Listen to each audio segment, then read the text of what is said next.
You are now listening to Thinking Out Loud with your hosts, J. Lip and J.Rhodes.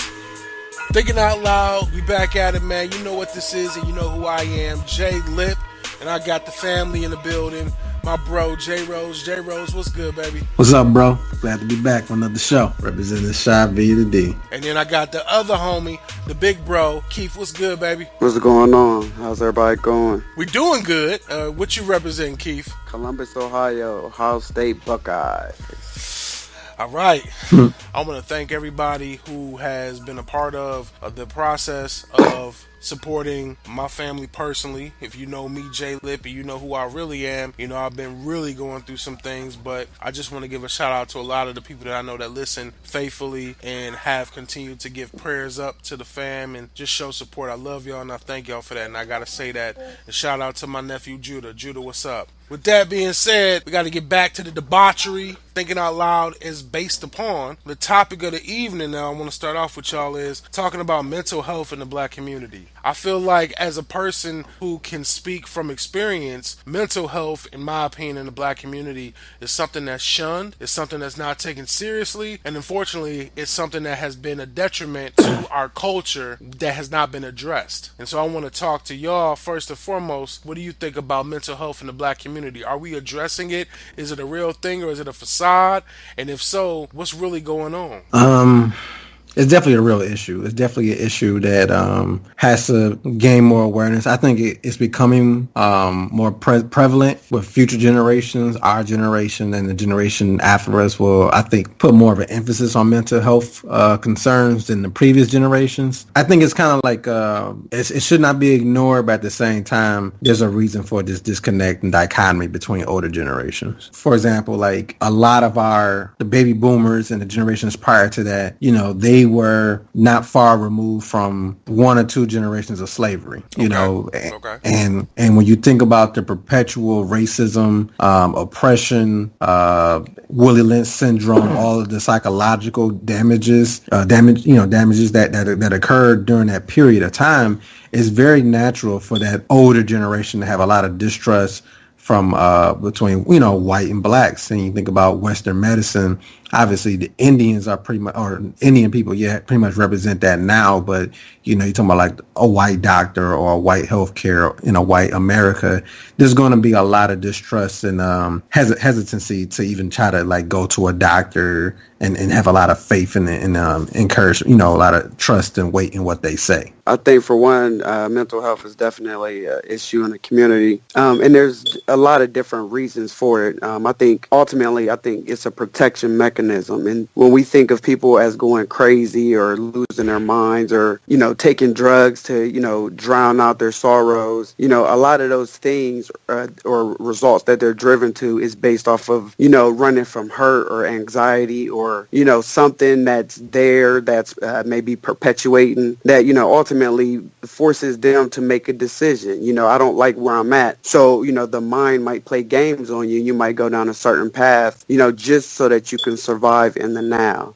So, from drugs, from the stresses in the black community, from being in poverty, from bad food, from sexual abuse, watching uncles and aunts, battle drug addiction, all of that stuff is basically a stress on the community. And, from that, you have these children, they see this as they come up. Distress is on them their entire life, and at some point they crack. And I think that's where we get the depression and the anxiety and, people, running away to cocaine, heroin, crack, basically, running from something. But ultimately, to solve mental health issues, you got to go back to the root of the problem. I guess I want to take a step back, and we talked a little bit about the coping mechanisms, but let's go back to what Rose was talking about as far as like the source. So let's define mental health. In my mind, mental health is the ability of an individual to be in complete control of their mental state and to accomplish and basically execute on any task that their mind puts forward for them to accomplish. So if you feel like you can do it, you can do it. That's a strong mind state.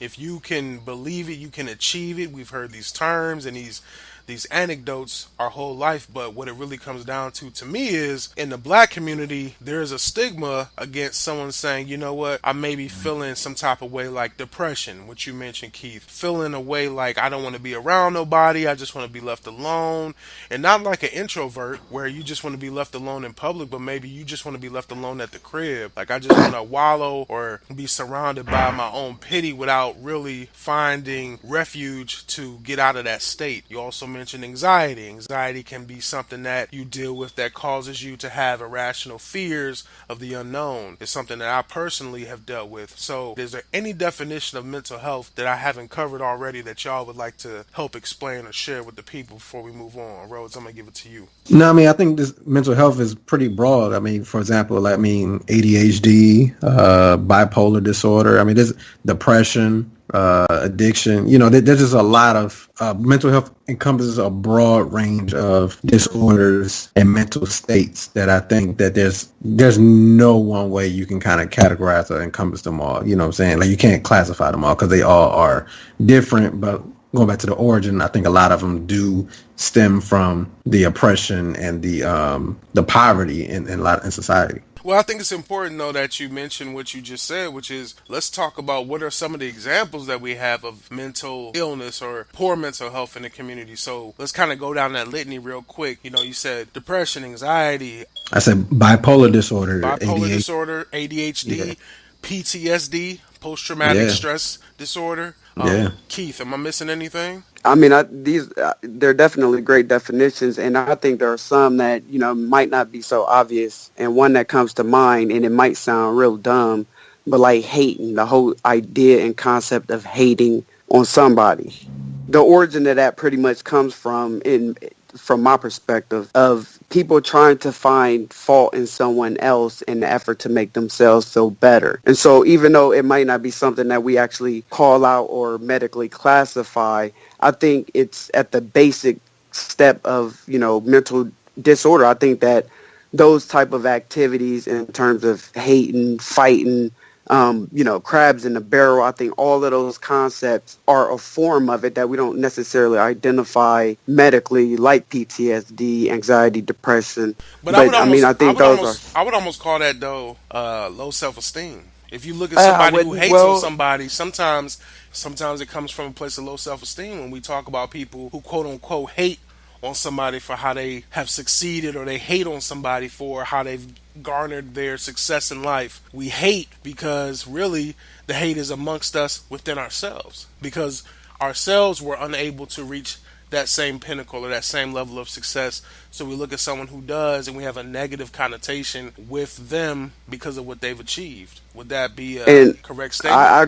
I agree with that wholeheartedly. And when you think about it, if someone sees someone else have the ability to, you know, live out their dreams and be successful, such as, you know, the President of the United States, you know, you see these people, they achieve these great things, and, you know, but, you know, watching them do something that you in your community don't believe can actually happen. You know, the walls are caving in on your streets, the grass is grown. You know what I mean? There's no neighborhood, you know, pride. There's no community pride. So, you know, just seeing the positive in others can be a further reminder. And I think what you said was correct, that it is a form of low self-esteem, you know, but it to me, it's all generated by a stress that, you know, forces a person, such as if I'm a singer and I see someone out there like Michael Jackson or some of the other, you know, more recent famous singers out there, I see them doing those things, but, you know, I see drugs, I see alcoholism, I see crazy. These are the things that I see. So to me, it only is a dream and it's unattainable. But when I see someone that goes to my school reaching those same heights, yes, I might hate, but I think it all stems back from, you know, in our community, the stresses that are placed on those. No, I think I disagree with that. I think it's broader than just like low self-esteem. I think that we've been bred and cultured in a capitalist, competition, alpha male-driven society. You know what I'm saying? It's so hating doesn't necessarily always stem from low self-esteem. It stems from, okay, I got to get mine, and I have to get mine at the cost of somebody else if I have to, which can come off as hating as sometimes too. You know what I'm saying? Like, there's always this notion like, how come how come people can't be successful together? How come people can't work together? Because it's like people all want to dominate. People want to be at the top of the food chain, you know? Right. I agree with that. And I wouldn't say, people. I would, I'd focus on, the black community and say that, you can see people work together and accomplish stuff, but generally speaking, we hear the connotations, we hear the talk where black people can't work together, or if I engage in commerce or business with other black people, they're going to shortchange me, or they're going to take money off the top or something like that. So that right there, all of that stuff is a form of, mental health. And, as I've already said, I think it comes back to the multitude of stresses that we as a community are constantly under. So since we're under these stresses, we're always going to exhibit, the symptoms of the results of the stresses, which to me is going to come off as PTSD, anxiety. All right. So now we've clearly defined where we're at with the definition of mental health and what is good mental health versus bad, as far as kind of giving a categorical analysis of some generic terms for some of the things that people experience.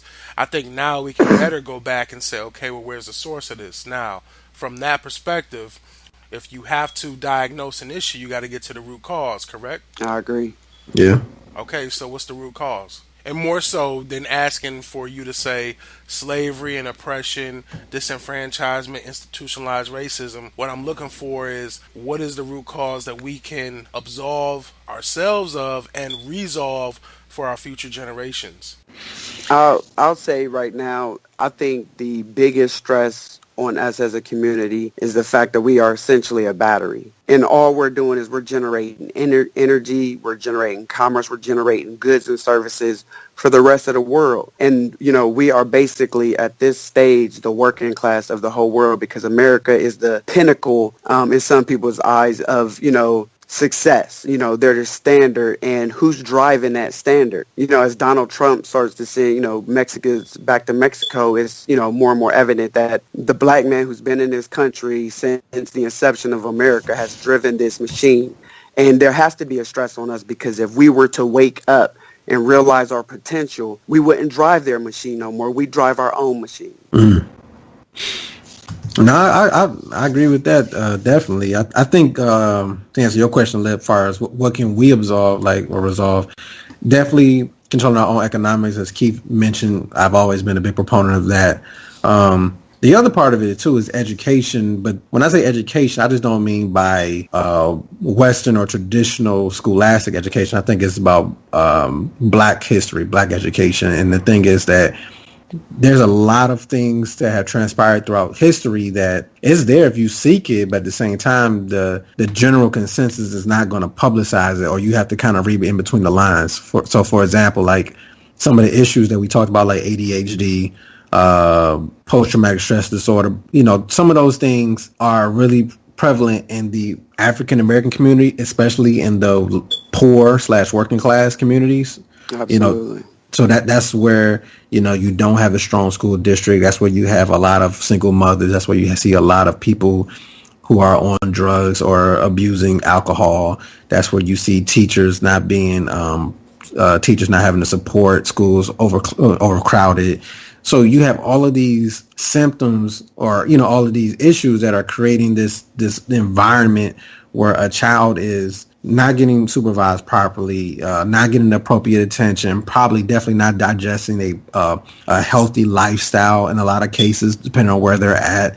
And then, even Dr. Umar Johnson criticizes, he said, that the Western or the American philosophy of teaching is not inducive to the anatomy and the genetics, especially of young men, especially when you got young men full of testosterone and energy, and you're asking them to sit down. I mean, he said that it was rooted in the church, as opposed to like how it was in the past, where, you would get up and it was more interactive. And I think that studies have shown that interactive teaching, or even having someone in your age group kind of teach you, and you kind of bounce back and forth between we worked a little bit, then we do more lecture. I mean, that is the way to truly engage a child, as opposed to trying to force them to sit down in a hot classroom with 40 other students and everyone's throwing spitballs and laughing and on their phones, That's a great point. And just to add on to that, these are children, kindergartners, 4, 5, 6 year olders, they're balls of energy. They need to be moving. But what do? We send them to school and we have them sit down for 8 hours as if they're at a job. But that's just to piggyback on your point.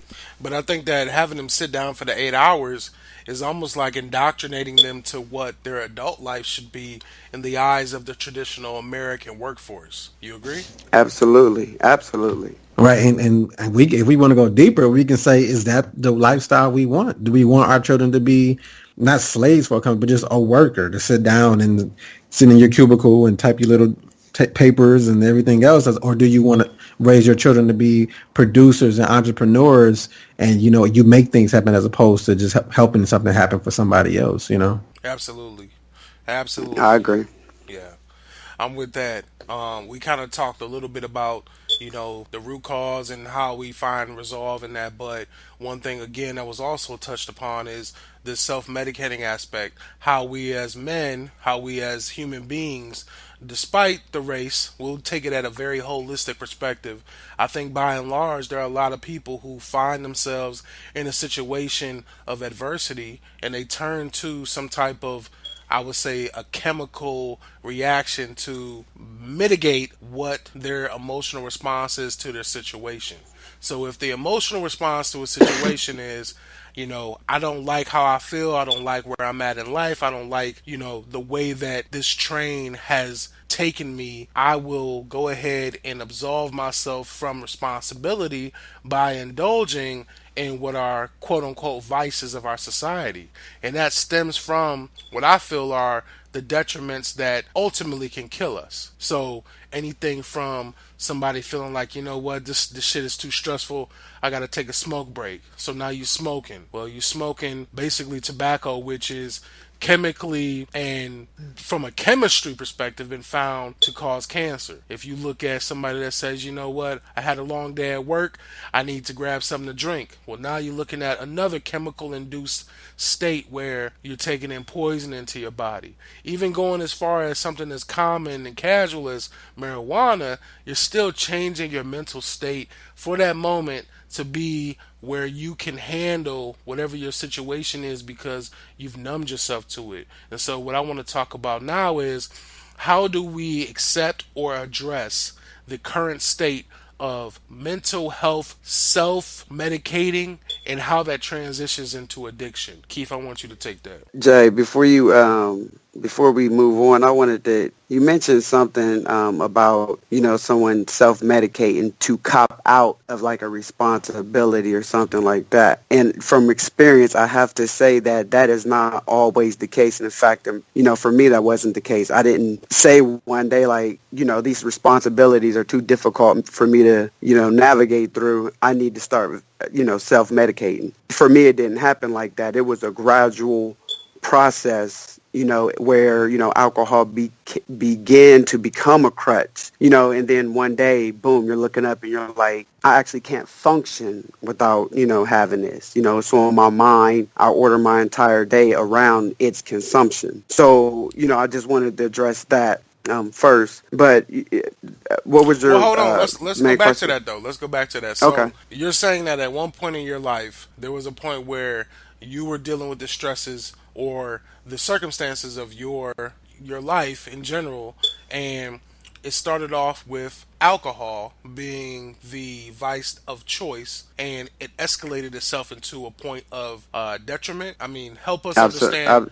Help us walk us through, walk us quickly through what that process was for you. And that's why, again, with thinking out loud, this episode is a little bit more serious to me personally because I've suffered with the same experience, and I feel like sometimes we have to have these conversations to really share with people who aren't as comfortable with having them, so that we can basically let the world know that it's not just you, it's not just an isolated incident with your life as whoever's listening right now, but people go through things and they deal with them in their own ways. But we have a common trend, which is, unfortunately, we do things that aren't for the best resolution of whatever that issue is that we're trying to overcome. We're not always built for victory when we're absolving ourselves from the reality of our honestly the difficulty of our life. So with that being said, Keith, I want to give you a moment to kind of give a little background and a little more detail as far as that the alcohol piece that you spoke on. Okay, well, I'll be a little bit terse in some parts, but more revealing than others. But I'll say, for one, I come from a family of drug addicts, alcoholics. Alcohol, in my family, at least it used to be the norm. Any party, any reunion, any family get together, regardless if funeral, baby shower, alcohol was the central thing. Being drunk and yelling, and that was a norm. Really on both sides of my family. So I got to see it, the entire time that I was growing up. So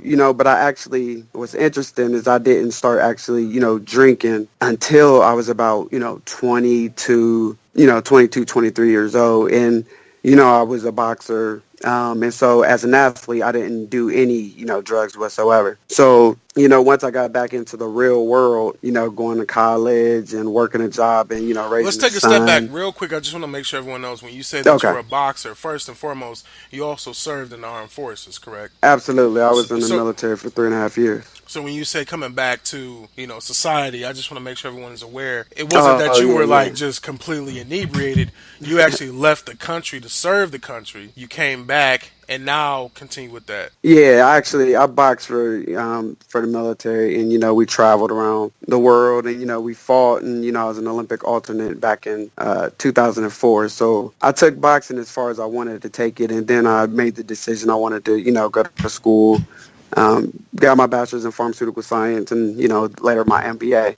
But once I re-entered what I call the real world after I was no longer boxing, you start, the stresses of life starts to hit you. Went through a divorce, had a child, was doing the school thing, working. It was a lot of stress. There was a couple of family tragedies, that I was close to. And so it was difficult for me. And, it just seemed at the time that alcohol was just the only remedy. But it wasn't like I was seeking it, to mask something or, something like that. It just was natural. It was there. It was the only thing I knew. So ultimately, I picked that habit up, probably around 2006. And, 10 years later, after, fighting the good fight, I finally won. So, that's my story. That's the background on alcohol. Just to make sure that people understand, too, fighting a good fight means your resistance to basically, I would say, your leniency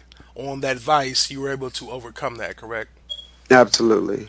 All right. I would say, one of the mechanisms that really helped me that's kind of abnormal is the fact that, I was a boxer in my younger years. So when alcohol hit, working out, exercising, that's the only way that I knew to detox myself. So I actually, at the same moment that I became an alcoholic, I also became, a extreme, I'm not sure what to call it, but I exercised all the time, to take those toxins out of my, my body. So, right. And some of the examples we talked about before was like you would go running, right? You would go running. Absolutely. Detox yourself. You would train. You would get into a rhythm where no matter how much you had drank the previous day or the previous evening, you would still get that about your system using that athleticism of yours. Absolutely. But I wasn't always able to get it all out of my system. There was many a days where it lingered on well into the following days. But you're right. Now, Rhodes, I want to ask you, after hearing that, really a testimony from Keith, is there anything that you have experienced or you've seen from a family or a familial, meaning friendship or relationship with others that you've experienced that have had anything to do with self-medicating and addiction? I mean, yeah, definitely. I think it is so relevant in today's world. You don't have to go within like one in every five person has struggled with some type of addiction. Even like I said, painkillers, for like medical procedures and stuff. So I just think that, and I'm not going to go into names and stuff, but many of my immediate family members have battled with drug and medication addiction, and on top of recreational stuff too. So I think you can't ignore it. It's definitely out there. I mean, even the top shows, black shows are, putting it out there. Lean is very popular. We went from regular weed to the exotic strands, and obviously, people do coke and heroin and stuff, but Molly, ecstasy, Molly, and now lean is the new thing. So, on top of all the painkillers, the Xanax and the Percocets and all that stuff. So I just think that you can't ignore it. It's everywhere, and unfortunately, I don't think it's going away. I think it's actually becoming more accessible. I agree with you. And when you mentioned Xanax, I feel compelled to share the same or a similar testimony to Keith. Even as a host of this podcast, to be completely transparent, this is thinking out loud, and just thinking out loud and sharing with y'all in this conversation. Myself, I experienced a similar situation to Keith, where the situations that I was enduring, that I was experiencing in my life, caused me to reach for what was most common and most well received, which is alcohol. I mean, alcohol is something that is readily available. You can go to the store, you can buy it, no questions asked, as long as you're 21 or older. And it's basically, you get it and you do with it what you will, and then you deal with, the bodily repercussions, being hungover, or having to deal with, maybe intensifying whatever your reality was, because once you come down from that alcoholic high or that alcoholic buzz, you get back to a space where there's no more alcohol to numb whatever it was that you were trying to absolve yourself from. So myself, speaking transparently again, anxiety was my issue. It's something I continue to deal with, and alcohol played a huge part in how I chose to deal with the impact that it had on my life. Missing out on certain critical events when it came to family and friends, missing out on the simplest of activities. I basically resolved myself or absolved myself from being involved, and then consoled myself with the vice of alcohol, because again, it's readily available. It's something I saw in my family. My father, every day he picked us up from school when he was around as a child, and he would stop off at the little liquor store by the house. He'd pick him up, a pack of Cools, and he'd pick him up a little pint of Hennessy and some Coke. He'd come home, put it in a glass. He'd sip on that until dinner. And we knew nothing of the detriment that may have caused in the situation, or rather the interaction he had with my mother, who was his wife at the time. But we just knew that that's what he did, and that was normal. So as a normal, hardworking person, pick your kids up, you go grab you something to drink, something to smoke, you come home, you smoke, you drink, you chill, you have dinner, you go to bed, and that was the routine. And I never knew that had epitomized itself into my own daily structure until things had gotten too far, where I realized I'm becoming more and more like the person that I don't or never wanted to be, which is this alcoholic person, this person who is abusing this vice to a point where it's detrimental to not only my health, but also my interactions and my relationships with the people around me. So that's my kind of testimony, co-signing on what Keith said. I went through a very, very similar situation. The only caveat is Keith had the endurance and the athleticism and the just a complete focus to be like, let me detox this shit out of me. But really, I didn't have that. So it was a continual pattern that worsened and worsened and worsened, building up a tolerance and building up an acceptance that this is what life is like, when really it was doing nothing but shortening what that potential lifespan could be. So I realized that personally. Go ahead, Keith. But you make a really good point about the normalcy of it. And I think really in the black community, that's one of the aspects that we really do have to tackle first, is the fact that I was, just as you described, I was bringing alcohol home every single day. Bottle, everywhere, cans on the floor, in the trash can. It was extremely obvious in my household that I had a problem. But it wasn't so obvious to my children, who believed that to be normal, because, they're 3, they're 4. And my oldest was, 6, 7 at the time. So, I was contributing to that. But, it's the same thing that I saw with my father. And the funny thing is, I never, decided to be an alcoholic.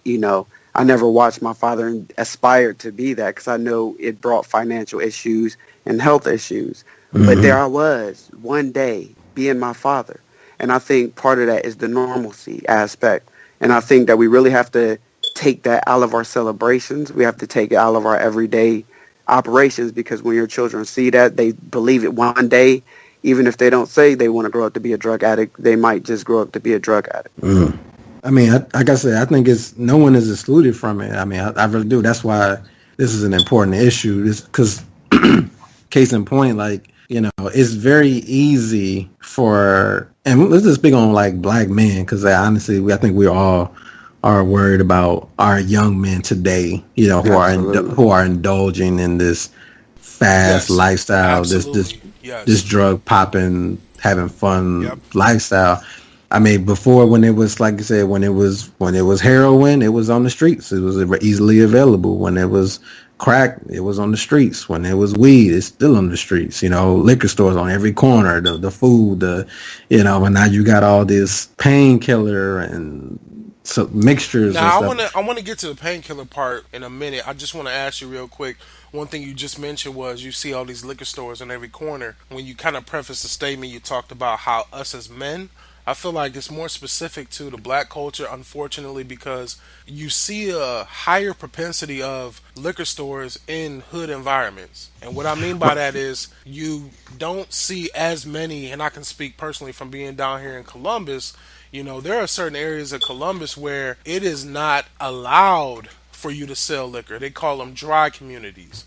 So in the dry communities, they don't even allow liquor stores to set up shop, nor do they allow the residents of those communities to indulge in that because they set up checkpoints to make sure that no one is taking part of the drinking or the indulgence of even smoking. So do you feel like there is a propensity to the black community when it comes to alcohol? Because I do, and that's my main thing. Is I feel like it's the most accessible form of suicide to black people is the liquor store. It's on every corner, it's on every access point, and they make it cheap enough where you can grab a couple dollars, you can beg, you can plead, and all it takes is $3.50 to get you a pint of some vodka. And I know that personally because I was that man.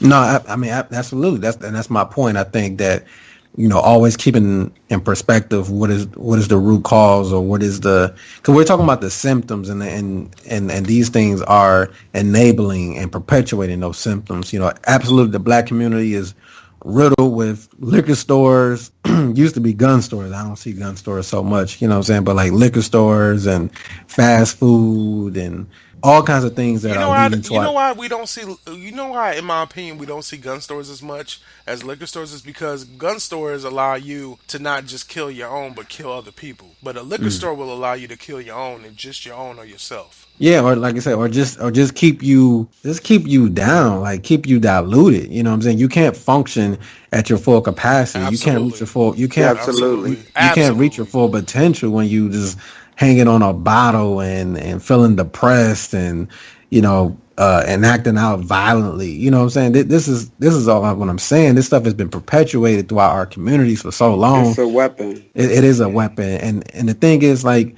you know, a lot of people don't like singling out like the white man or the social class or whatever the case may be, because a lot of times, you know what, there are black or minority aldermen and Congress people or mayors who maybe not necessarily had a direct hand in it, but somebody allowed that to get approved. Like you said, that dry zone in Columbus, how come there weren't more dry zones in Detroit? How come there weren't more dry zones in the south side of Chicago? As I can go down 47th Street and I could pass 20 liquor stores before I get to the damn Green Line. You know what I'm saying? It's institutionalized, bro. I feel like it's truly institutionalized. I feel like the fact that in Columbus, not only comparing Columbus to Detroit, because when I was living in Michigan, you could have a party. You could have all the liquor that you needed for the party at 8 o'clock. If the party ran dry, you could run back up to Meyer, go get you some more liquor at like 11 p.m. But in Columbus, you can't even buy liquor past 9. And so what they do is they show a difference in the environment, which to me is state governed, which lets you know, what type of environment do I want to live in? One where I have to worry about the drunkards being out at 11 or 12 midnight trying to drive to get some more of their fix, quote unquote, Or do I want to live in this environment like Columbus or Ohio in general, where it's illegal to sell liquor after 9 p.m. outside of a bar or an institution that's really governed by the police and the police state? So, And there's a fine line to that too, because I think that less government control is usually in the best interest of the people. You know, I'm pretty sure there's people, like there was other cities that might have been proposed and they said, well, we don't need the government to tell us when to stop selling liquor. We're responsible citizens of this community. oh yeah, And when I said dry cities, I meant literally cities. Like there are cities in the Columbus area. Unfortunately, Columbus, if you were to say like Detroit, but we know we have a brethren who's from Highland Park. Highland Park is a city inside of Detroit. So in the same respect, when I say Columbus, I mean cities inside of Columbus that have And the dry, suburbs. yeah, the suburbs. They Right. have the dry liquor situation where, well, not dry liquor, but the dry community where they say we do not allow any liquor stores within X amount radius of this community because that's not what we want in this community. And they Right, drive right. that. And black people, unfortunately, aren't in those communities. Right, but the point I was making, Lip, is that let's say hypothetically it was proposed in a black community, you're going to have certain people and maybe responsible people say, no, we don't want the government imposing or infringing on our rights. If I choose to buy, a glass of wine, a bottle of wine or a pint of liquor at 11 o'clock, it should be my freedom to do so. And they're right. However, if you have people who are irresponsible, living a destructive lifestyle, and you also make it super easily accessible to get these items of liquor, and really they're bottles of poison, if you're gonna call it what it is. Yes, like that's the problem. yes. Like there has to be a middle ground. Okay, cool. If you want to sell liquor all night until 12 o'clock or 2 o'clock in the morning, 3 o'clock in the morning when you close, fine. But it can't be 20 liquor stores in like a 3-mile square radius. That's too much. That's ridiculous. Absolutely. Jay, you asked the question about, you said that it appears that the propensity of liquor stores is, greater. There's a greater density in the black community. And Correct. that Yep. it goes back to, it basically goes to the fact that there is a need for it in the black community because I was, Ooh, one of the, we got to be careful about the term need. let me finish. All right. So there's a need because you can't nobody's going to bring a product anywhere if there's no demand for it. It's supply and demand. Mhm. So I know there's a need for it because when you bring it, people will take it. They See, the that's sales my go thing. empty. That's the problem I have with the term need. Like, there's a demand, but that's a want, and I use that as a very specific term when it comes to just standard business practices. There's a want. Okay. So if you look at it You're from a right. perspective, I've talked to like Rhodes offline about like Jordans. Okay, so now recently I've been a connoisseur of J's. Now J.Rhodes and I get into this conflict where he may say, okay, Jordan shouldn't release this many releases because it's going to bring down the value of the shoe. But in my opinion, I'm like, nah, we want it. Let us buy it. So from that same perspective, I'm saying people who have vices are saying, we want it, provide it. It's not that we need it. It's just that we want it. You're right. We need water, air, food. Those are stuff that we need. But in semantics, need, demand, it's pretty much, the same concept. And, from our perspective, in the communities, you have a demand for it. And you have a demand for it because the people here are stressed. And there's not one thing that you can point to and say that's what's stressing them. Everything is stressing them. The television. You watch television and you see the lives that you can't have, that adds stress. You see people, who appear to be intellectuals in their cars and Benzes and they're driving to work. They're driving down a road that you'll never go through because you don't have access to that road because you don't have the money. So there's a multitude, and then there's the drug, that we just talked about. There's a multitude of different stresses that we have on our community. So when you stress a population, they're going to have anxiety, and when they have anxiety, they're all going to try to flee their anxiety. Some are going to use the church. Some are going to use alcohol. Some are going to beat their women. Some are going to be addicted to sex. But everybody needs to get rid of that anxiety, and everybody's going to try to. And that's why we look at our communities and we say, why is our communities so up in arms? Why do we have so many different issues? Well, the laboratory shows that if you take a bunch of mice and you put them together and you stress that population, you give them poor food, you diminish the light source that they get, you give them contaminated water, they're going to cannibalize. And that's exactly what you're seeing on a more macroscopic scale. No, I agree with that, bro. I definitely, like I said, Yes, there's a supply and demand factor of it, of course, but I do think that if you were to put more healthy or more diverse options in those urban communities, they would flourish as well. I think that what you're exposed to plays a big part of your demand. You know, like I said, you go to these more suburban areas, you definitely won't see as many liquor stores. You're going to see, and also the presentation is totally different. You go in a liquor store in the suburbs, you know, the color palette is different. There's something with colors and how we internalize it and how we perceive colors. The fact that they put lotto and liquor in big bold letters and Yeah, absolutely. Yeah. lowest state prices. You know what I'm saying? Like this is Well, a self-inducing destructive system mechanism right here. And I agree with that. And I think, I said that, alcohol was a weapon, but that's not just one of their weapons. As you mentioned, if we had more healthy food options, that would be another mechanism for, people to heal their bodies. But if you're trying to weaponize, everything against a community, you're going to use food against them. And that's why when you go to the corner stores, or if you even go into those same liquor stores, you're not going to, if you look around, you're not going to find a single item there that's healthy. Someone might say they sell bottled water, and we can actually argue that. But the point still stands is that when you walk into any of these stores that are within just walking distance of just about every single hood, there's 20 of them and one hood, and none of them are selling anything healthy. Everything on that stuff has been pasteurized. Everything on the shelves is filled with high fructose corn syrup. Everything there is unhealthy. And these children, you give them $1, they go into the store, they buy candy.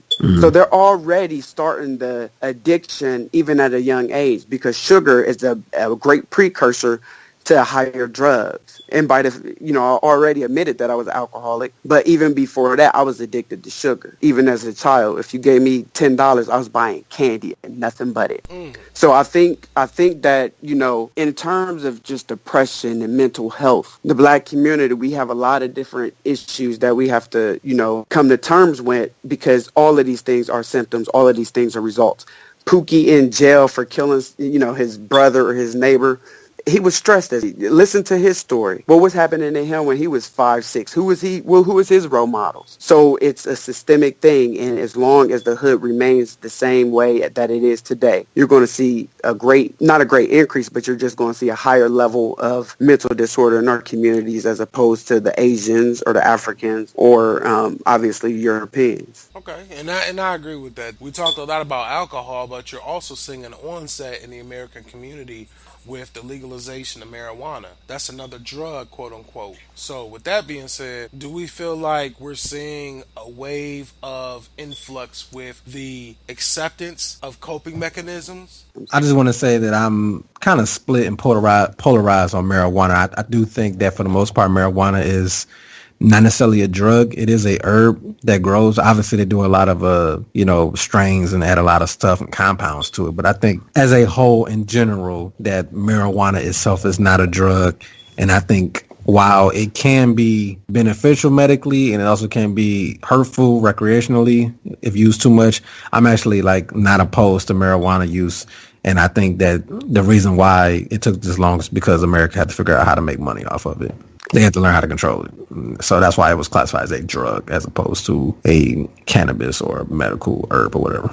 I'll say that I know a guy who knows a guy whose cousins with a guy whose sister's brother used to buy. What? And he said that he has no problem whatsoever with marijuana, and I happen to agree with that dude. And I believe that if anything, we have to look at the earth. We have to look at, what is it that we're consuming and putting in our bodies. So marijuana is a plant that grows. And so inherently, I don't think it has problems. But they also call it a gateway drug. They say that's the drug that gets you into other drugs. Is that not the case? They should. Well, they should say something like that, especially when there's documented evidence that you can cure a host of diseases with it. If you allow it to flourish, if you allow people to have access to it, That's you're going to have a strong term diminishing. to say cure, though. That's a strong term. You're saying you can cure disorders with marijuana? You can cure disorders with marijuana, but nothing happens in a silo. I mean, you can do the most, like for instance, I was working out every single day, but I was also an alcoholic. I couldn't beat that. So health in general is a holistic approach. So I think marijuana is just one aspect of being able to heal yourself. But I think standing out in the sunlight, I think drinking clean water, I think eating healthy food, I think of not being stressed. All of these are all ways that you can heal yourself. But the only negative comment that I will really have against marijuana is that, again, in our communities, we have to start facing our issues. We can't continue to self-medicate ourselves. And one of the biggest issues that you're going to find is that you have broke people spending their entire check on loud. You can't afford it. But that's generally with everything, every addiction in our community, we can't afford it. We can't afford sex all the time. We can't afford alcohol. We can't afford the weed. And the ones who believe that they can afford it, they're making a huge, they're supplementing their income. I mean, they're taking away from their income. There's other things that you could be doing with this habit. Okay, so to be clear though, are you saying that marijuana is better for you than alcohol? I would say I believe that there are, if moderately speaking, I think alcohol has already been demonstrated that it's healthy. The issue is that our communities are. Wait. You said alcohol has been demonstrated as being healthy? Yeah, they say you take a glass of red wine every day, then you should be straight. There's actually countries that drink wine as a part of their routine. They don't have issues with high instances of, alcoholism or crimes related to, drug addiction. Mm-hmm. Even though in America, the highest rate of death and the highest rate of criminal activity is associated with the abuse of alcohol. But that's but we live in a society of indulgence. We want our food to be supersized. Yeah. We need the big 32-ounce Coke pop, and so we need a lot of Coke. We need a lot of alcohol. We need to drink until we can't think. So of course, in America, where people have 1,000 square foot homes. Yeah, this is a place of excess. But outside of excess, I don't believe that, there's any issues with marijuana. I think it just, but to your point, I think that you can drink a glass of wine a day and there will be actually no impact. I think our problem is that everybody that we see drinking alcohol also is super broke, has baby mom issues. They're breaking up. They're struggling on a job. They're not getting promoted. They're not being blessed the way they think that their God should bless them. And so then there's alcohol standing there.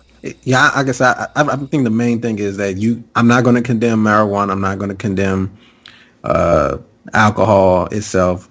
I'm not even going to condemn like natural things. Like we should all like ban cocaine. However, the coca leaf is a natural growing plant in Peru. Absolutely. And for centuries, the native people would just chew on them for extra energy because it is made of a very low concentration of the alkaloid that produces cocaine. So it's a natural stimulant. However, but when you mass process it, then it becomes a drug of epic proportion. So I think that natural things or things taken in moderation are fine. It's when you start escaping those depressions and those issues and indulging in those things, that's when it becomes bad. So we shouldn't necessarily hate alcohol. We should hate the fact that alcohol is so easily accessible in these poor communities that are suffering from so many issues. We should hate marijuana because it is easily accessible to these low poor circumstances, not marijuana itself, if that makes any sense. Yeah, absolutely. There's a lot of validity in that. Yes, sir. Keith, you kind of mentioned the word blessing, and that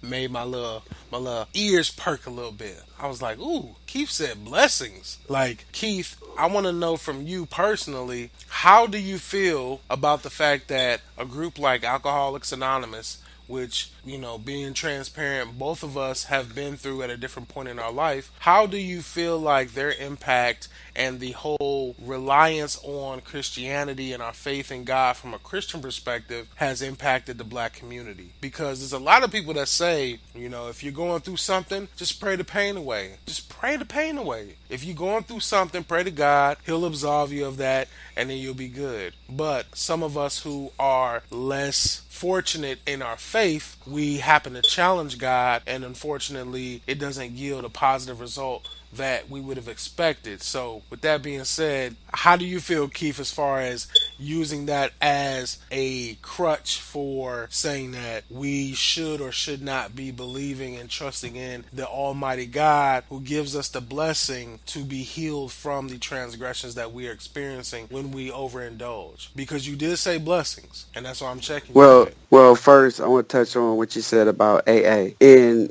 one of the issues, because I've been one of the main issues that I had a problem with is the fact that immediately once you get into AA, they need you to submit. They want you to say that you are powerless and that this drug situation, regardless of what drug it is a disease, and you have a disease that is permanent, and there's no way that you alone can fix it. And I had a problem with it then, and I still have a problem with it because what, as black people, one of the big things that we still have is our hope. If you go into AA and you go into these programs and you start to believe that you are helpless and you are powerless, then guess what your new addiction is going to be? The AA meeting. So I don't understand. To me, it doesn't work. I don't care what they say about the statistics of people, going back and whatnot. All of that is irrelevant. But how But can it you say you don't ultimately care comes about statistics though? Like because that's actual numbers. well, for one, because AA doesn't address the issue, and AA can address the issue because it's a multinational organization. The problem with black people in our community is, again, we have to go down to the root problem, and there's a lot of different root problems, but we have to address them there, because until we address them, we're always going to have drug addicts. Some people might actually make it out, but if you're trying to make a systemic change, you have to throw the whole system away and you have to rebuild it from the ground up. And AA has demonstrated, because it's been here since the 30s. Guess what? We have another drug epidemic that's killing Caucasians. And all of a sudden they have drugs, Narcan, and it's not a drug problem. They don't have a war on Yeah, you're races right. or The a opioid war on addiction. drugs. The opioid Absolutely. addiction. Yeah. Absolutely. So we need to focus on ourselves regardless of what the issue is. We can talk about a litany of things that are going wrong with the black community, but until we get this stress off of our backs, we're gambling with our children and we're gambling with our futures. But we know that stress is like a huge, long issue. You know what I'm saying? Like, I agree. And that's the thing is it appears to be a big issue, but ultimately there are a group of us who are no longer are addicted to drugs, who have the financial means and the space and the sanity to go back in and to help people. And we need more people that are willing to get up and get into their communities and start to fight against this. Every single day that we sit in our houses and we watch Real Housewives of Atlanta or any of these other shows that add no fruit to us. In fact, they do nothing but extract from us because it adds to our depression because we want to argue like Mimi or some of these other people that they say. So Yeah, ultimately, that's what we have to do. but Keith, it kind of sounds like you're putting the blame on the people who participate in the program, and so representing that environment, I gotta say, like, bro, how can you? If someone is court mandated to go to AA, which a lot of people are who don't make it or who really overcome the adversity of being in the judicial system where they may get probation and 4 weeks of AA or 8 months of AA, I feel like how can we condemn them and say that you're going to a group that's making you addicted to this group when it's just conversation? Are you addicted to conversation? No, let me preface this by saying that there's a lot of different ways to skin a cat, and Okay. but ultimately, what the way you have to look at it is you have to look at all the weaknesses because we have so many different issues. We have to start attacking them, and so you have to tackle them in groups. I mean, that's the only way you can actually attack it. So, but to one of your points that you made about, I can't possibly point the finger at any specific group. I can't say you watch NBA basketball and you're not in the community. I can't say that, you go to church and you're not in the community. I can't say that you're participating in that or participating in this because I'm not in the community all the time. The majority of the time, I'm not in the community. So I'm not pointing the finger at any individual group. The people who watch Real Housewives of Atlanta, that's one aspect of the whole problem. But ultimately, we have to be responsible and we have to take a step out of the system. We have to unplug, as much as possible. The more aware that I get, the more healthy I become. The more I try what to if clear you're my mind so that I can battle the issue that we have because it's a huge issue but and it's what going to take a lot of energy. but what if your awareness comes from your faith in God and your trust in the Christian faith? What if that's where your strength comes from? I would have absolutely zero problem with any Christian. For one, let me say this. If you are a Christian, if you're a Muslim, that's your thing. It's not my thing. I personally think it's a crutch, but that's your thing.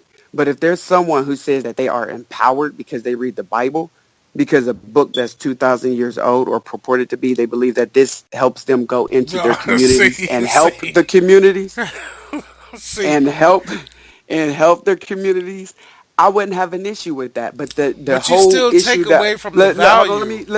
let me make this point. I have no issue with someone going to church if they're empowered. The issue that I have with church is that people, because they feel disempowered, they give their power to the church. They give their power to God, and they say, God, my community's messed up or my life is messed up. Can you make it better? That's the issue that I have. The black people, we go to church more than anybody else from a density standpoint. On averages, we go to church more than any other population, but somehow we've managed to still remain the poorest in this country and most dysfunctional. And it doesn't have to be, I don't need to pull up any statistic to see dysfunction. I live right there. I can walk down the street. So again, I have no problem with any religion, or we have to fight the beast. And if I see something that I believe is holding us back, I got to talk against that issue, because we as a we got to do this for our children. I don't have financial issues, and I don't really need much of anything. I'm doing this for my children and their children and y'all's children and every other black family's child. That's why I get up, and that's why I go out into the communities, because we have to go out there and we got to fight for them, because there's kids out there who don't have parents that can care, who care. The hell, their teachers don't care. So it's the people who have the financial means, the freedom, the knowledge, the wisdom. We have to go out there and we have to fight and take back our communities. I agree wholeheartedly. I do. I don't think it's a religion issue. Wow. I think it's I don't. I think it's a self-awareness, empowerment issue. You know, I think that to Keith's point, I think a lot of people have not hidden behind the church, but they definitely sought refuge in the church without a lot of action. But at the end of the day, I do think it's the fact that once you become more aware of what is killing us or what is keeping us in this same disenfranchised state, then you have to, and so you say education or knowledge, then you can start making changes. You can start, saying like, hey, we don't need 50 liquor stores in this community. Right. Let me ask you before you continue. Rhodes, are you a Christian? Absolutely. Okay. Keith, are you a Christian? Absolutely not. Okay, so why is it that you can agree, Rhodes, with the whole premise of someone who's saying, as a non-Christian, you don't need the strength of Christ, or you don't need the strength of God to overcome the adversity that you're dealing with? Like that, I'm stuck on that right now. Like, you both just said polar opposite views, but yet you agree with each other. How is that? I think that if you want to make a change, all you have to do is stand up. That's the first. Get up and go do something. You don't have to be on a pulpit. You don't have to do a lot. I should have been more specific. I meant for Rhodes. Oh, go ahead. Rhodes. Oh, I'm sorry. Go ahead. No, Rhodes. As a Christian, I agree with. As a Christian, a part of your foundation is Christ based, right? Absolutely. Okay, so you believe that Christ is a part of your ability to overcome your adversity, and what Keith is saying is you don't need that. You don't need this supernatural being. So, with all that being said, how can you say that he's right, but you still agree with praying to a God that doesn't exist in his world, yet we all can come together and overcome if we believe in ourselves? But where we come from as far as Christians, we get that strength from God and from his son, Jesus Christ. Well, it doesn't necessarily have to conflict. I mean, because here's the thing. I mean, Keith is basically saying the power within. We have the power and the knowledge within to make a change. And where does that power come from? Wait. Christians. No, I'm asking you a question. No, well, I wasn't done talking. What I'm saying, and then Christians, we feel like everything we do is through God, because God strengthens me. So whether or not Keith acknowledges this divine entity or this God within, at the end of the day, you have the power. as an individual. So that's what I'm saying. So I agree with that. Like we don't. I think my main thing is that I don't like it when Christians or so-called Christians always say like, I ask God to remove this from me, remove this addiction from me, to remove this. Like, I mean, honestly, it's within you, and granted, yes, we all draw strength from somewhere, some higher being or some cause. I agree with that. But the thing is, God, they say God helps those who help themselves. So basically, you have to make that change. You have to spark it. You can give all the credit to God. Cool. I have no problem with that. But at the end of the day, if you fail on it, you can't blame God. You have to blame yourself. If I can interject on one of your points, No, I definitely. No, you can't. No. All right. What I was saying is that the Christian he prays to Christ, and that's where he derives his energy from. And ultimately, everybody, we have to all get our energy from somewhere. And so, that's ultimately another aspect of, us getting up and doing something, is that we need different mechanisms for drawing energy. Everybody's not a Christian. Everybody's not a Muslim. Everybody's not an atheist. I'm not even sure what else is out there. But, everybody won't have, similar ways of drawing that energy, because we all, in the state that we are in, we all need something that pushes us forward. Some people use their spouse. Some people use motivational videos. Some people watch other people's lives.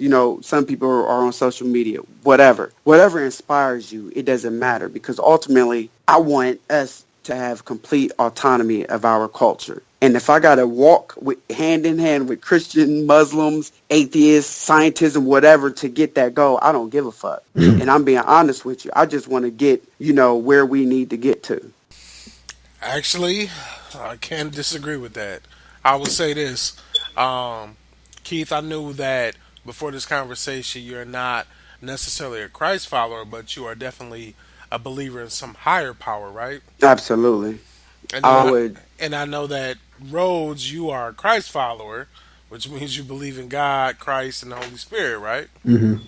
The fact that we can have a conversation tonight that brought two people, really three people together over the same concept, and ultimately we really do agree. As much as I tried to harness the energy of Christianity versus the non-Christian, we all still came to the same conclusion, which is we have the power within ourselves.